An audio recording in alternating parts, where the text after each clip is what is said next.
Hai, Assalamualaikum. Hari ini kita akan belajar tajuk Mesyuarat Warga Rimba. Mari kita lihat standard kandungannya.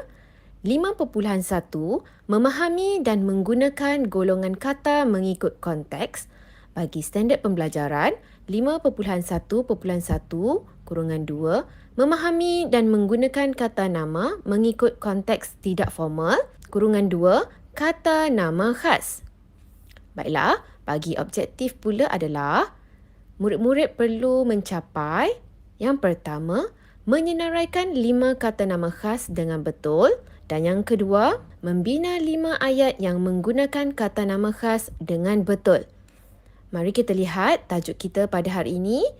Murid-murid boleh rujuk buku teks halaman 12. Tajuk kita adalah Mesyuarat Warga Rimba. Mari kita baca petikan ini bersama-sama. Pada waktu lapang, Hadif membaca buku cerita di biliknya. Buku cerita tersebut dipinjam dari perpustakaan sekolahnya. Apakah buku cerita Hadif? Buku cerita Hadif menceritakan beberapa haiwan di hutan yang bermesyuarat.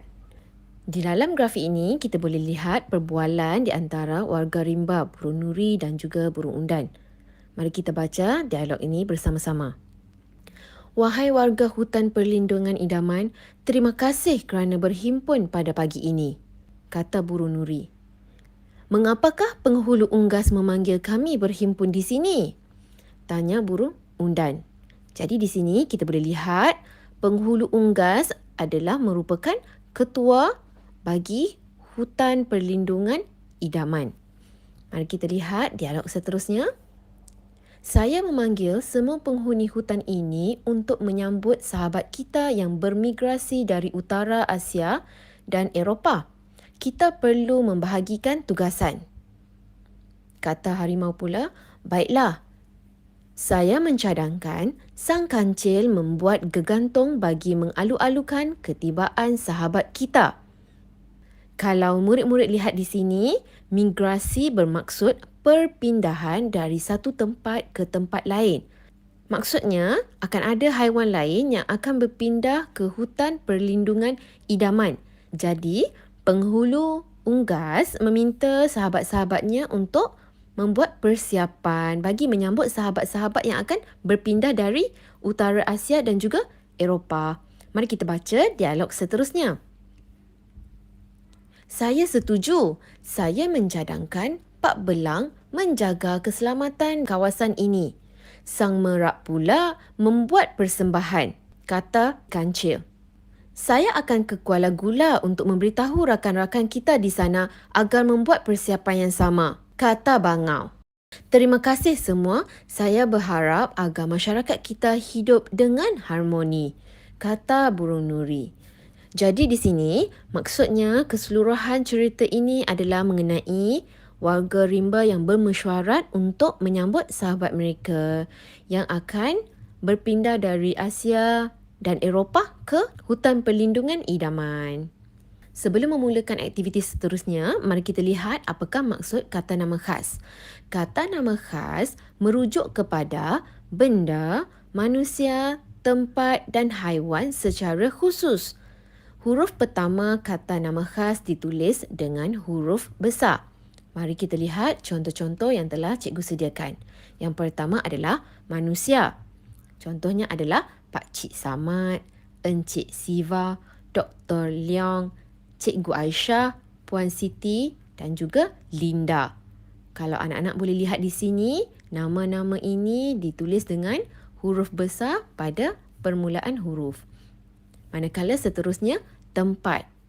Contoh yang cikgu sediakan adalah Sekolah Kebangsaan Sultan Hamid, Hospital Besar Kuala Lumpur, Lorong Indah, Jalan Permata dan juga Seremban. Manakala contoh bagi haiwan pula adalah Pak Belang, Sang Kancil, Si Comel, Sang Helang dan Sang Buaya. Nama-nama ini adalah gelaran bagi haiwan.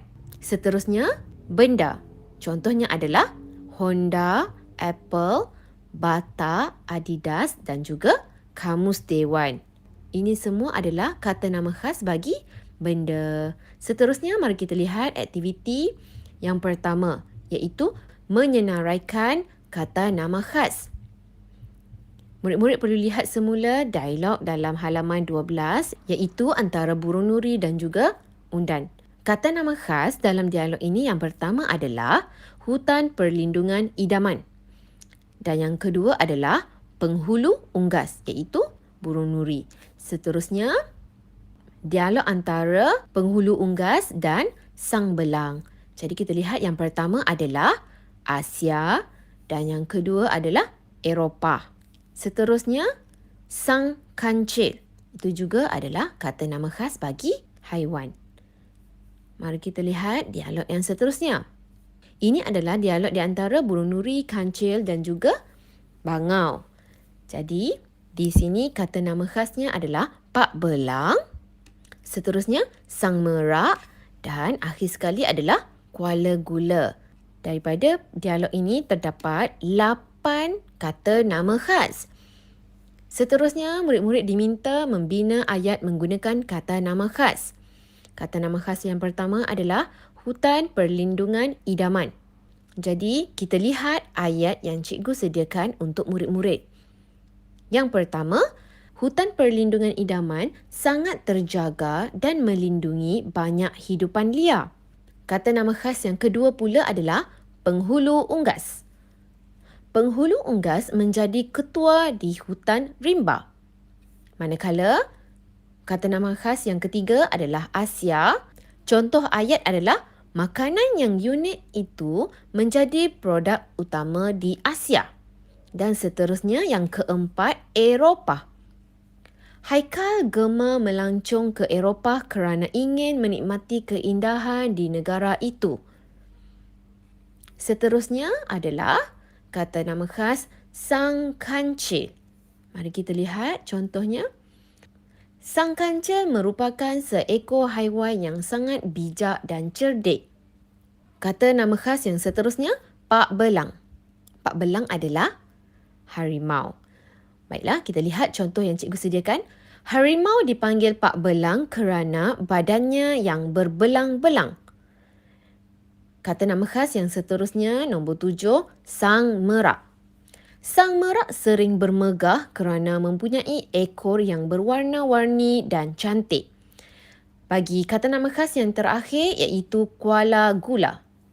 Penduduk di Kuala Gula terkenal dengan sikap yang baik hati dan peramah. Baiklah anak-anak, sekian saja tajuk kita pada hari ini. Selamat belajar dan jaga diri. Terima kasih. Assalamualaikum.